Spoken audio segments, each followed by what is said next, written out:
Hello dear friends, आज हम discuss करने जा रहे हैं अबाउट ऑब्जेक्ट। बहुत सारे बच्चों को प्रॉब्लम आ रही है कि आखिर हम ऑब्जेक्ट को आइडेंटिफाई कैसे करेंगे, ऑब्जेक्ट कितने टाइप के होते हैं। तो सब्जेक्ट के बारे में सभी को पता है कि जो सब्जेक्ट हैं वो टू टाइप के होते हैं। Subject means doer of action, यानी कि एक्शन कौन कर रहा है, और एक्शन का जो इम्प्रेशन है वो किसके ऊपर पड़ेगा, ऑब्जेक्ट के ऊपर, यानी कि एक्शन ऑब्जेक्ट के बारे में क्या जाएगा।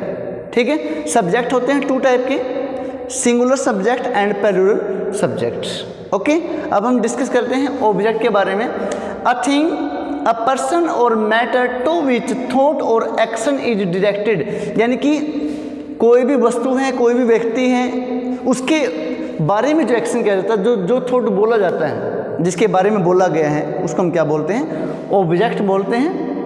ठीक है, ऑब्जेक्ट जो होगा आपका वो वर्ब की फॉर्म के बाद मिलेगा, वर्ब की फॉर्म के फौरन बाद मिलेगा। वो आपका या तो नाउन होगा, आपका जो ऑब्जेक्ट होगा वो क्या होगा, या तो नाउन होगा या फिर प्रोनाउन होगा। ये आप ध्यान रखेंगे कि जो आपका जो ऑब्जेक्ट है वो या तो नाउन होगा, नाउन मीन्स नेम होगा, या प्रोनाउन होगा। इसके बारे में हम डिस्कस करते रहेंगे कि नाउन और प्रोनाउन, ये आप सभी को ऑलरेडी पता है। ठीक है, तो आगे अगर कोई एडजेक्टिव है, एडवर्ब है, तो वो कभी भी ऑब्जेक्ट नहीं हो सकते। ध्यान रखना है कि आपका ऑब्जेक्ट या तो नाउन होगा या फिर प्रोनाउन होगा। ठीक है, जैसे फॉर एग्जाम्पल आपने लिखा सी is preparing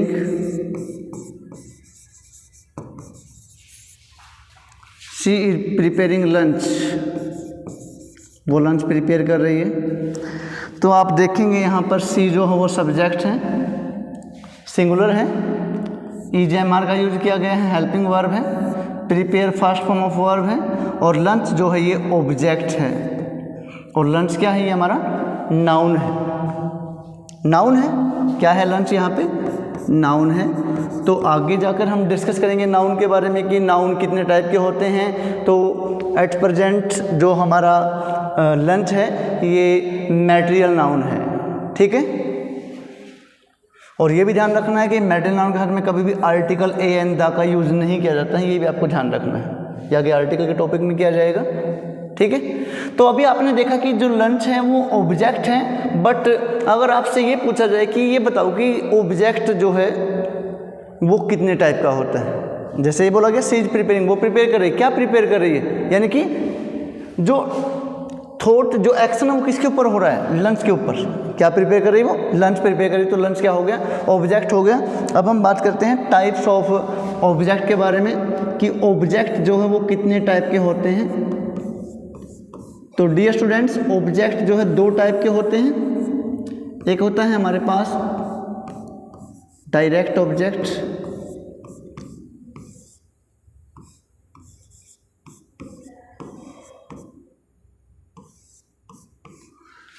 क्लियर है, और सेकंड है हमारे पास indirect object,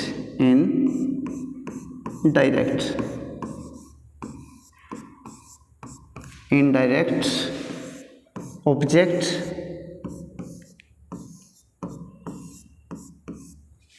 okay, direct object use किया जाता है for non living things. The object which is used, the object which is used for non living things, for non living things, जो non living things के लिए जाता है उसको हम बोलेंगे डायरेक्ट ऑब्जेक्ट। क्लियर है, for example he is singing a song. तो आप देखेंगे यहाँ पर सब्जेक्ट है आपके पास ही, इज हमारा हेल्पिंग वर्ब है, singing first form of verb है, और ए सॉन्ग ऑब्जेक्ट है। अब सॉन्ग क्या है, लिविंग नहीं है, नॉन लिविंग है, तो आप इसको बोलेंगे कि ये डायरेक्ट ऑब्जेक्ट है। आपका क्या हो जाएगा, ये डायरेक्ट ऑब्जेक्ट हो जाएगा। ठीक है, जैसे आपने लिखा I bought a new car, आपने एक नई कार खरीदी। तो यहाँ पर आप देखेंगे आई सब्जेक्ट है, boat second form of verb है, ए न्यू कार, कार क्या है, नॉन लिविंग है, तो ये आपका क्या हो जाएगा, डायरेक्ट ऑब्जेक्ट हो जाएगा। तो इस प्रकार से आप आइडेंटिफाई कर सकते हैं सेंटेंस के अंदर कि जो डायरेक्ट ऑब्जेक्ट कौन सा होता है। आप देखेंगे कि मोस्टली जो बच्चे एस्टेट के लिए प्रिपेयर कर रहे हैं, एस्टेट्स, वहाँ पर आप देखेंगे काफ़ी बार पूछा जाता है आपसे कि डायरेक्ट ऑब्जेक्ट और इनडायरेक्ट ऑब्जेक्ट के बारे में। अब हम डिस्कस करते हैं about indirect object. Indirect object का फॉर्मूला है याद करने का कि आप इसका याद रखेंगे इंदिरा गांधी से। देखो इंदिरा, मोस्टली यहीं से सेंस आ रही है।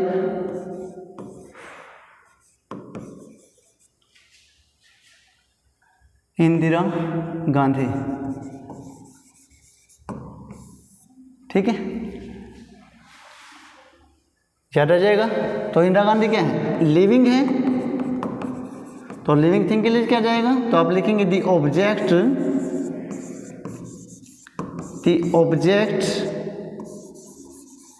which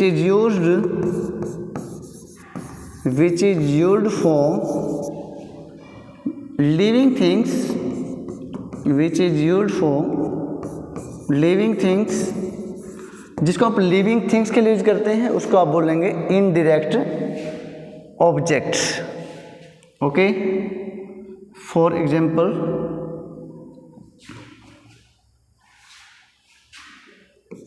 I give Mohan a book, मैंने मोहन को एक बुक दी। तो यहाँ पर आप देखेंगे आई जो है ये सब्जेक्ट है, gave second form of verb है, मोहन ऑब्जेक्ट है और मोहन एक व्यक्ति है, तो लिविंग थिंग है, तो आप इसको बोलेंगे कि इनडायरेक्ट ऑब्जेक्ट है। ए बुक नॉन लिविंग है, तो आप इसको बोलेंगे कि डायरेक्ट ऑब्जेक्ट है। जैसे मैं आपको इंग्लिश टीच कर रहा हूँ तो आप ऐसे बोल सकते हैं, आई टीच यू इंग्लिश। तो यहाँ पर भी आप देखेंगे आई सब्जेक्ट है, teach first form of verb है, टीच मैंने पढ़ाना, यू मैंने आपके लिए यूज किया है, और आप जो है लिविंग है, सभी मेरा लेक्चर लाइव देख रहे हैं तो इसका मतलब लिविंग थिंग है, आप बोलेंगे आप इनडायरेक्ट ऑब्जेक्ट हैं, और इंग्लिश नॉन लिविंग है तो ये डायरेक्ट ऑब्जेक्ट है। तो आई होप आपको समझ में आया होगा कि जो ऑब्जेक्ट हैं वो क्या होता है। ठीक है, यानी कि वर्ब की फॉर्म के फ़ौरन बाद मिलेगा, और ऑब्जेक्ट जो होगा आपका वो या तो नाउन होगा या प्रोनाउन होगा, और ऑब्जेक्ट जो है वो टू टाइप के होते हैं, direct object and indirect object. Okay, I hope आपको लेक्चर अच्छे लग रहे होंगे, तो अपने फ्रेंड्स के साथ में भी ज़रूर शेयर कीजिएगा हमारे वीडियो लेक्चर्स को। Thanks for watching. दोबारा फिर मिलेंगे एक बहुत ही अच्छे टॉपिक के साथ में, बने रहिए हमारे साथ इंग्लिश बाय जयबे सर चैनल पर। थैंक्स।